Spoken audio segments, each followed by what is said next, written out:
Let's get ready to throw down. Welcome to the show, everybody.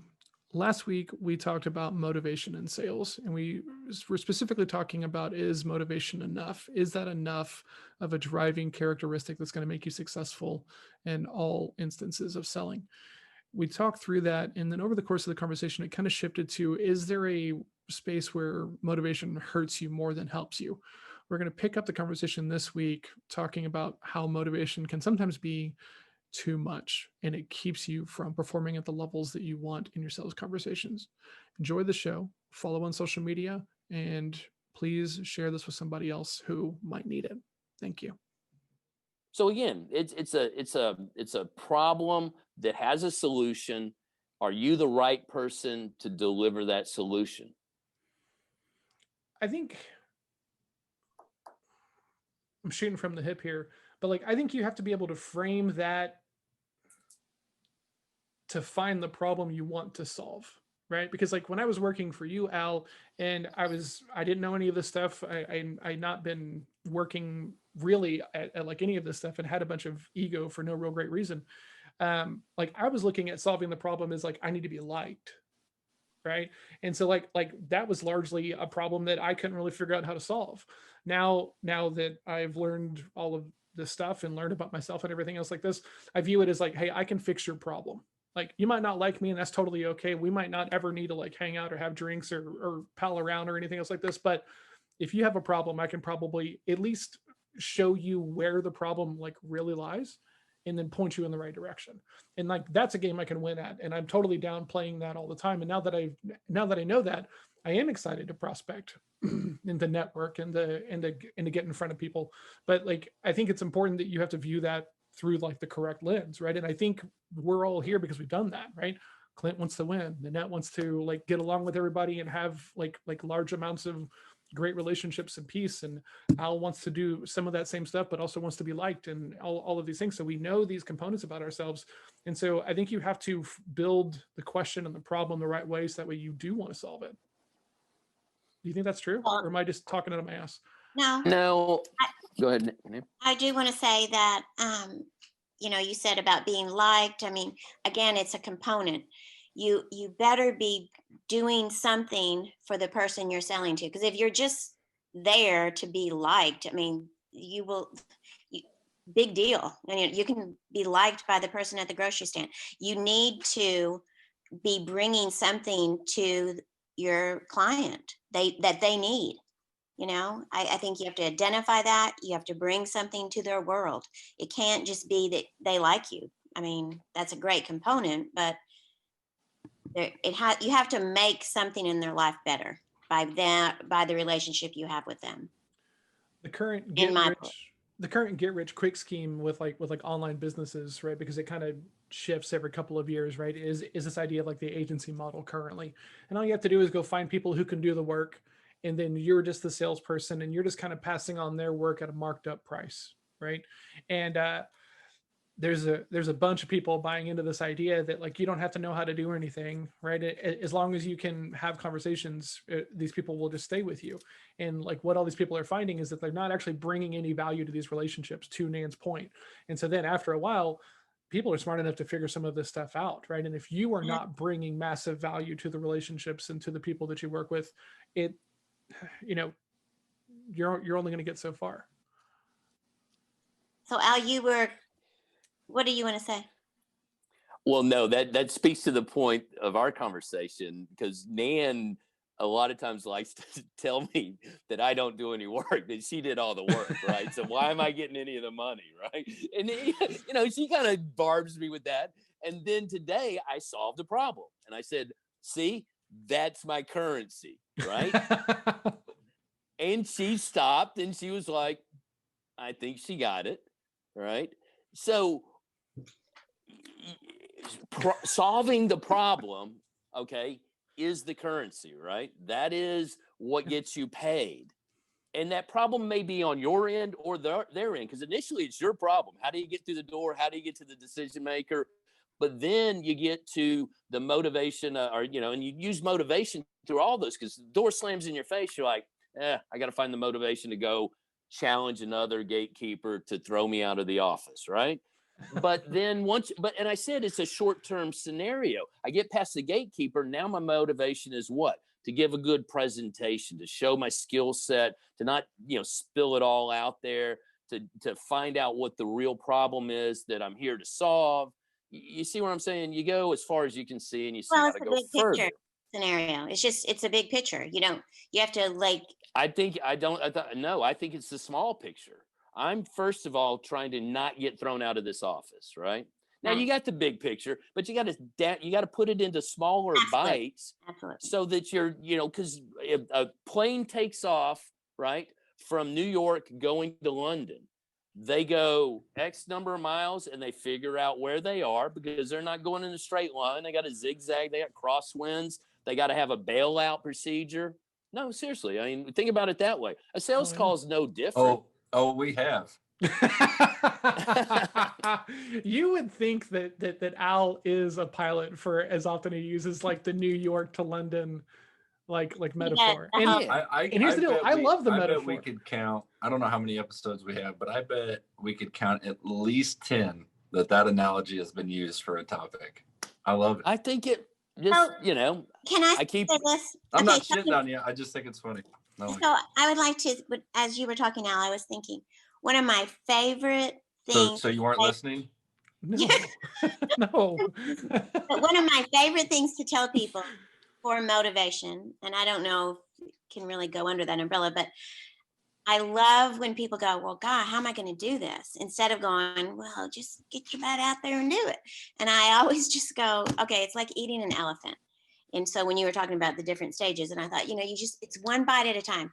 Just take one bite. If you don't, the motivation is, if you don't take one bite, then you're always going to have a blooming elephant standing in front of you. So take a bite, take a bite, take a bite, and eventually it'll be done.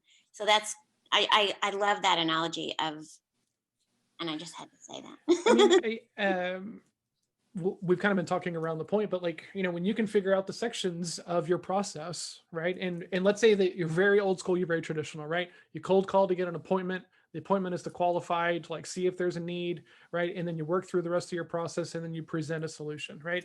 If that's your thing, then you have to go figure out which one of those is the lowest, right? This guy, he sent me a DM and he was like, hey man, I'm not closing enough. And I said, okay, cool. How consistently are the people that you're talking to qualified? And he's like, well, I don't know that either. And I said, where are you really stuck? And he goes, oh, well, I'm not getting very, very many appointments. And I'm like, you got to fix that thing first, right?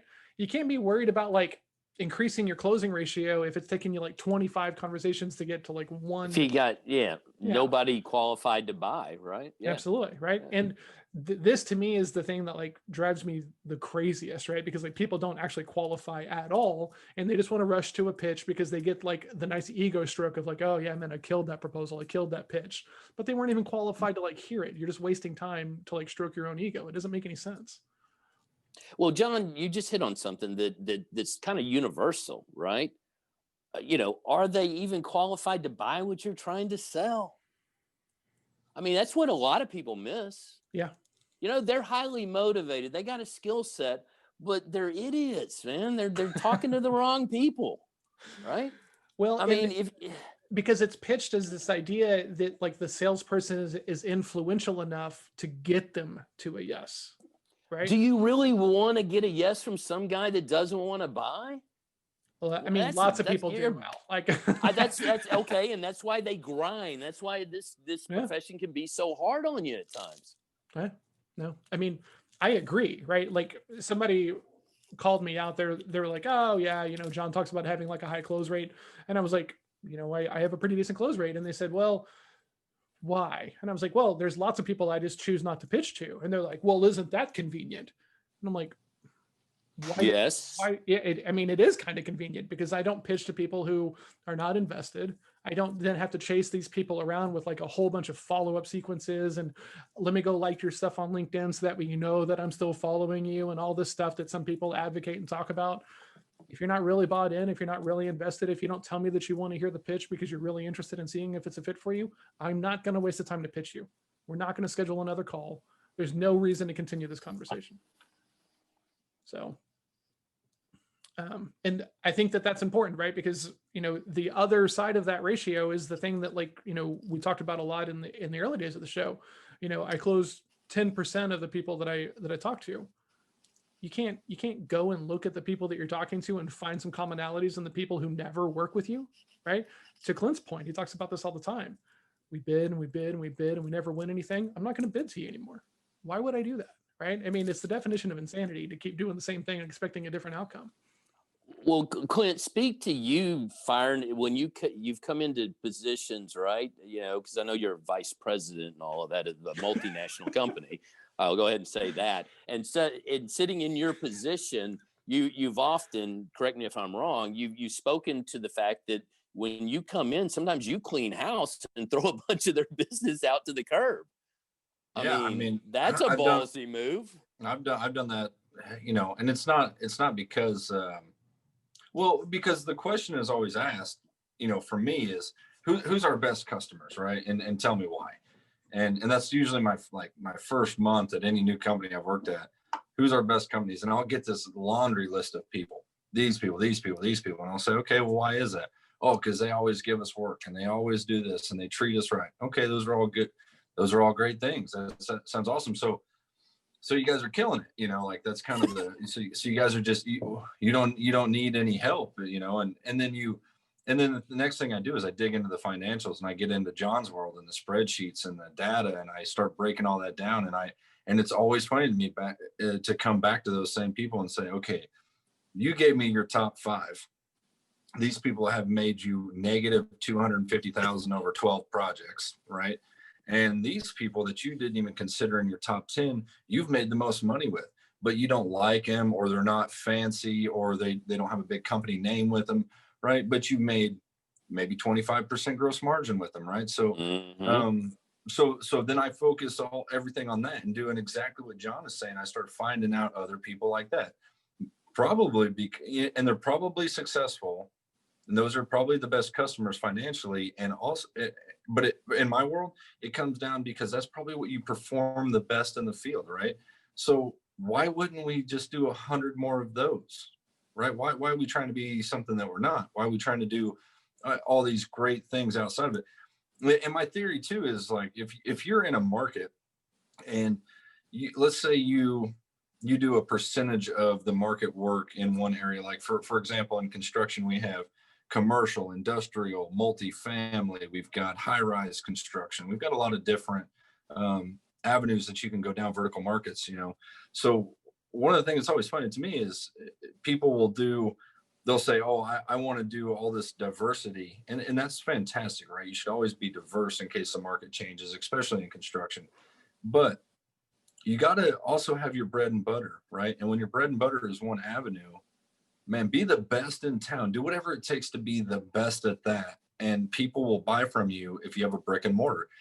If you set up shop tomorrow and you say, I'm John's HVAC company, and you put your name on the side of the building, eventually, it may take years. It may take a long time. Eventually, because you have a building, somebody's going to stop and knock on the door and say, hey, my air conditioner's broke.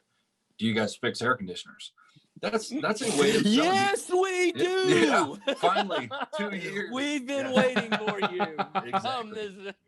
But there is people that are gonna, you know, because you have a brick and mortar, you're going to do some sort of sales at some point, get some phone call, and you know, it's just gonna happen naturally. But that shouldn't be the base of how you sell, right? Oh, I am this company and we have this brick and mortar, so therefore everybody will buy from me because I put a sign out on Highway 6, right? That's a form of sales and advertising, but it's not how you sell. It's not what you do. But heading into those vertical markets, right, is you got to have your bread and butter. And until my goal is always 51% of the market share, just the majority, right? I don't want 100. I want 51%. You just want the majority. I do. That's wow. Don't ask for much. Wow. But it's a good goal, right? So, and it's achievable in a lot of places. So, you know, if there's 5 companies out there that do exactly what I do and they can do it as well as I do, I want to figure out how to do it a little bit better and get to that 51%. When I'm at that 51% of market share in my business, then that 49%, that's my diversity, right? but that 51% is my bread and butter. That's what I'm going to be the best at. And then as our company grows, I start to build those vertical markets in the same avenue and the same way I built my bread and butter. But if you don't have one, that, to my point, if you don't have a bread and butter and you're not motivated around any of them, speaking of motivation, eventually they're all going to crumble, or they could all crumble, right? Mhm. And I just think you got to be really careful about. So to the point of what we were talking about, I do come in and I see all these people that they call great customers, and we make a ton of money with them. Sales and profit are two very different things. Yep. If I could sell everything at a negative gross margin and do it for less than, and sell it for less than cost, doesn't mean my company's going to make any money off of it. And the salespeople we tend to get really one-sided on, hey, I sold $20 million last year. Yeah, but we lost 2 million off the 20 million you sold. So really you sold negative 2 million. That's the way I look at it, right? And so you can't look at one line on a spreadsheet. You can absolutely not do it. You always should be chasing that profitability, because if I can do $10 million and make $500,000, or do 20 million in sales and lose 2 million, I'm doing the 10 million making 500,000 all day long, right? And Well, and not to cut you off, but we may be actually speaking. I mean, because there are guys that sell, this widget, and he gets them this kind of commission, right? I mean, you can even go to that point and say, okay, you've got a certain level of motivation, but you also have to have a certain level of discipline to get up and do that every day, to get your counts in, to get and there's nothing wrong with that, guys. I mean, there's literally nothing wrong if you're told you got to sell so many iPhones or so many phones because you work at AT&T, or so many, whatever your unit of measurement is. If you get $1 every time you sell it, you need to figure out how many you need to sell, get your game plan together, and then get disciplined, like John said, about your metrics. And then to Clint's point, find those good customers, right? And the ones are qualified to buy a phone or buy whatever. So there's a couple of different, things you got to put together, but it doesn't have to be hard, and you don't have to stay super motivated. You just have to stay super disciplined about what it takes to get to whatever you need month in, month out. yeah, and I'll tell you, I actually had a guy recently that worked for me that I watched him. You could go back in his kind of sales record, and he was selling really well, selling really good margin work, and he wasn't chasing these huge jobs. We always set a target average project size. For me this year was 750,000. That's what we wanted our average project size to be. That means you're going to sell some $4 million jobs. That means you're going to sell some $60,000 jobs. Didn't you sell one of those today? Yeah. No, I sold the smaller end. I sold one of what we call a small project, but you need those to keep guys working. You need workflow constantly. You need revenue incoming, right? And especially in COVID and this year, you take whatever you can get. But we're also looking at, when I sell a job like that, we're really looking at, when does it close? When does the revenue hit? Because if it's a big job but it doesn't start till 2022, man, that doesn't do anything for my finances right now. It projects well, and it gives us hope for the future, but I need money and revenue to keep the lights on today, and I need those jobs. So I saw his financials for over the years before I got here, and he sold all those. And then one year he sold a $12 million job, right? And he got the taste of a commission and the reward, and he got that taste for the big, we call it the whale hunter, right? Like a casino, they're always looking for the whales, right?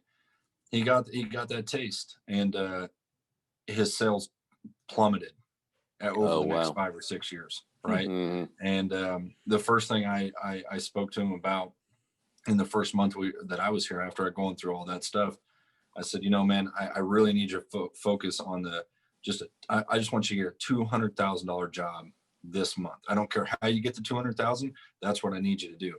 But month after month after, weeks on end, and we gave him plenty of chances, he always brought in these opportunities that were $15 million, $30 million. I'm like, look, our OpCo is only $30 million total. I don't want to take on a $30 million project. Why are you even bringing this?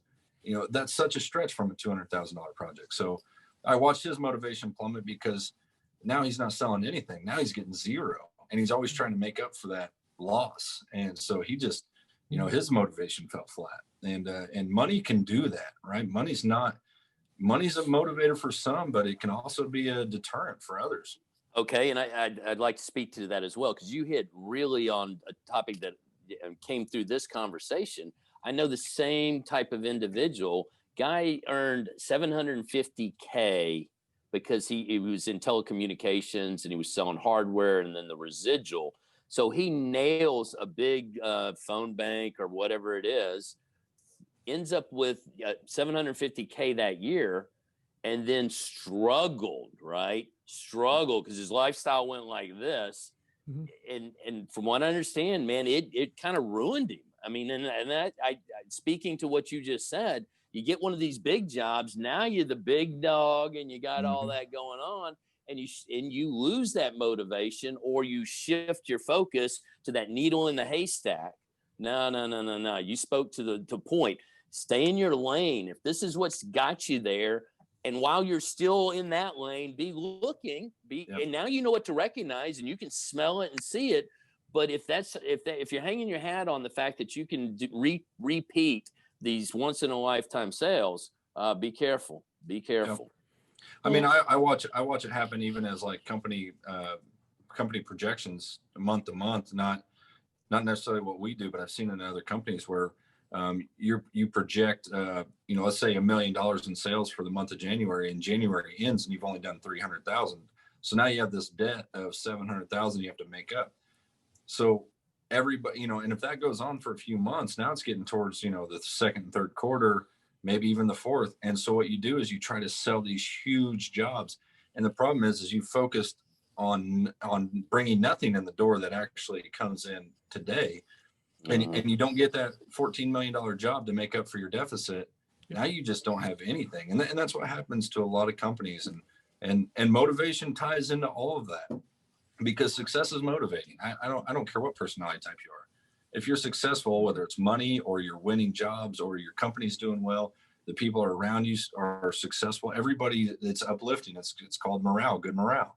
And it has a lot to do with winning produces, I think, a lot of motivation. So in those moments, right, because I think about this all the time, like I would rather have the guy who's going to book or is going to have seven $20,000 jobs in his pipeline than the guy who's going to have, the 140,000 one shot. Like I would much rather take the guy who's going to be consistent. And I wonder how much of that is like learned behavior, because a bunch of sales managers don't look at data. They don't care about process. They're just focused on results because like that's what they were able to provide. So they're building that culture inadvertently. And so that's why these sales guys are like, man, I have a $50 million project, boss. And it's any day now. Yep. And any day turns into 7 or 8 months. Yep. And I will tell you that I've always been curious of why, and we're getting a little bit off topic of motivation, but I've always been curious of why operations managers are always, when you're selecting that next president, it's usually never from the sales side of the company or the my business, the pre-construction side. It's always the operations, right? And so when an operation guy gets in charge of everything, typically he just wants numbers, right? Okay, they're corporate's asking me to produce numbers. So, okay, pre-construction department, give me your projections for the month. And whether they're valid or not, he just gets these numbers constantly, right? Okay, well, if the guy doesn't know what we're scheming, so I'm just going to give him a whole bunch of bullshit numbers. I'm going to tell him, look at this huge pipeline. And then month to month, that pipeline just keeps pushing and it's all bullshit, right? Nothing produces. By the time you realize that nothing's going to produce, that guy's getting fired, right? I mean, it just happens. I watch it happen all over the place. And so, it's always interesting to me that I always wish we had, and I'm not saying that the sales guy should be your next move for president, but I'm saying there should be some influence there. He needs some knowledge. He needs to spend some time on the side, because if you look at where every business started, it always started from a sale, right? Every guy that started his own little business, he had to sell something, right? And then he sells out and he moves on and retires or whatever. That's always lost, and it needs to be remembered. Oh man, agree completely. Yeah, I like that. So we're over time, guys. And we talked about wanting to talk about talent because that's something else that people talk about as being a necessary component. We'll need to do that on another day, so that way we don't just go on forever. And I think we've done, because we're a little bit long, I don't think we need to go around the horn again. I think we've all made it pretty clear that motivation is a factor, right? You got to find it in some way, shape, or form, but it's not going to be enough without looking for the other stuff, right? The skills, the techniques, the reps, Discipline. yeah, the discipline.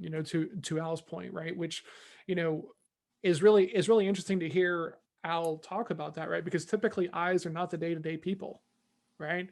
They're the visionary, right? There's a great book about like entrepreneurship. It's called Rocket Fuel, and it's talking about the idea that people kind of fall into one of two categories, right? You're visionaries, or you're blanking on the name of it, but you're an implementer, right? So you do the day-to-day, right? And good businesses have this kind of balance, right? There's the idea person, and then the person who can like actually act and implement and handle the day-to-day carrying out of those ideas. Nan's giving me a thumbs up. Yes, it's got to have everybody. Yeah. And so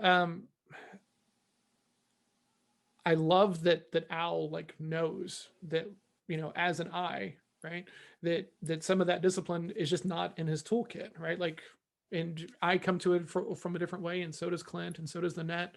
But like, you just have to find where it lives for you, and like, how do you want to do this thing? Because it's always easier to go do something else.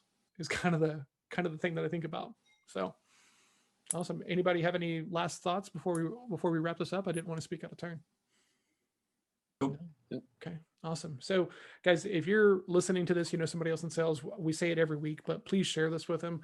We make this job so hard, right? At the end of the day, we talked about a little bit about this. Like, this is not a hard job, but it's not simple, right? We make it difficult internally. So if you know somebody else in sales and they're not listening to this, please share this with them. There's a lot of people talking about all the other side of sales around, techniques and everything else like this. We're firmly of the opinion that you can know all those techniques, but if you don't know yourself, it's not going to work, right? At least not repeatably and consistently. So take the time to know yourself. If you have not taken the assessment, please reach out to us, 817-345-7449. We can get you the assessment. And if you would like, we'll actually go over the assessment results with you and kind of talk about how this shows up in your conversations and in your relationships. If you're watching on YouTube, please like and subscribe. You're getting to see Al's amazing. Oh, he doesn't have it in the frame. Never mind. There it is. Get it. There it is. Our special guest of the episode. I'm not even going to drop the name. You got to go check it out on YouTube. Yeah. So special guest appearance. Yeah, like and subscribe. Please leave a comment if you have a question, or if you're stuck on something you would like our opinion on it. You're going to get at least 4, if not more than that. So ship it over. We'll talk about it on the show. If we don't talk about it on the show, one of us will text you and kind of give you some advice. So we'll see everybody next week. Thanks for coming out and listening to us. If you're a veteran, thank you so much for your service. We all appreciate it. And there's not much left to this year. So go out and be productive and get it done, and also start your planning for next year. Thanks, everybody. Cheers. Bye-bye.